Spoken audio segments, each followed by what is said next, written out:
you, Mr. Chairman. Welcome, Director Freeh. Nice to see you. And I want to just express my appreciation to you and your family for the sacrifices you made while you served as FBI Director, and also for your attention here today.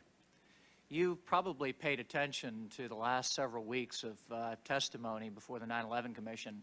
We had somebody here by the name of Mr. Clark, and somebody here about a week later called Dr. Rice.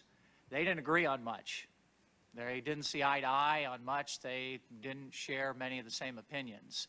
They did agree on one thing, and that was that the FBI could have and should have done a better job than they did leading up to 9/11. I want to point out two instances where we may have had an opportunity to do something about 9/11. Now, I haven't come down on any kind of conclusion whether 9/11 was preventable, but let me throw these out to you and ask you to carefully respond to them. One's the Phoenix memo, which I'll get to. The other is an instance where you have just talked about the informants of developing informants, getting information, sharing information. We had an opportunity where we had two of the hijackers have numerous contacts with an active FBI informant. Out of the 19 hijackers, 2 of them have active contacts with an FBI informant. Doing the right kind of things, developing that informant, sharing information ahead of time from 9/11, the right kind of training for an FBI agent. Why couldn't this have made a difference leading up to 9/11? Okay, let me give you a careful answer. And again, I don't know all the facts except, as you know what I've been reading and listening to. The presence of those 2 hijackers in San Diego and their intersection with the informant, obviously, a very fruitful opportunity for exploitation, intelligence, information, maybe in the best of all circumstances leading to prevention. It would have been helpful. It would have been helpful for the FBI at that particular point in time to know the names of those 2 individuals.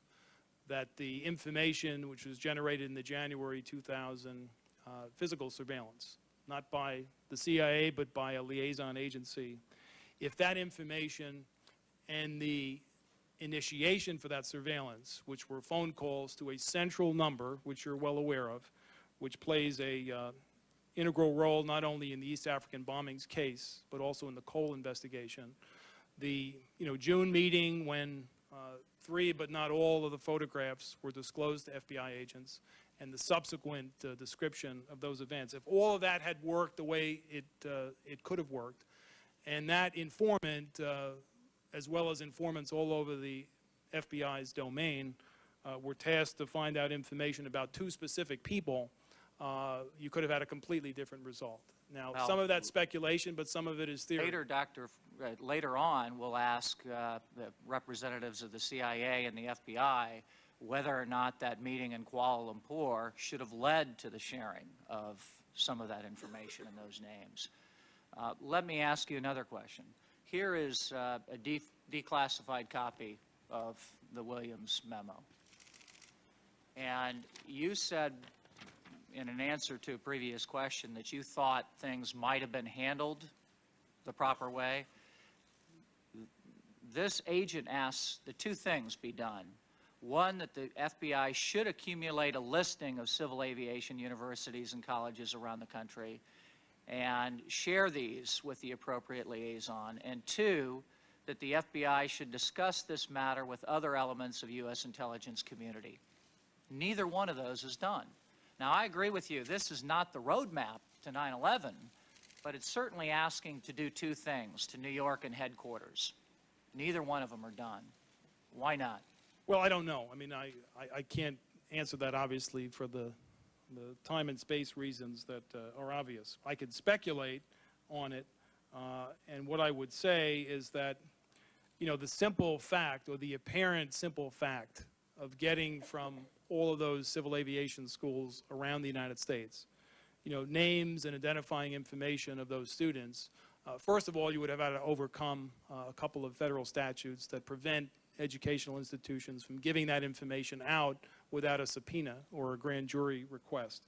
Assuming you could have done that. But Mr. Williams didn't do that in Phoenix, did he? I mean, he found out the trend in Phoenix without having to go around a statute or a law, right?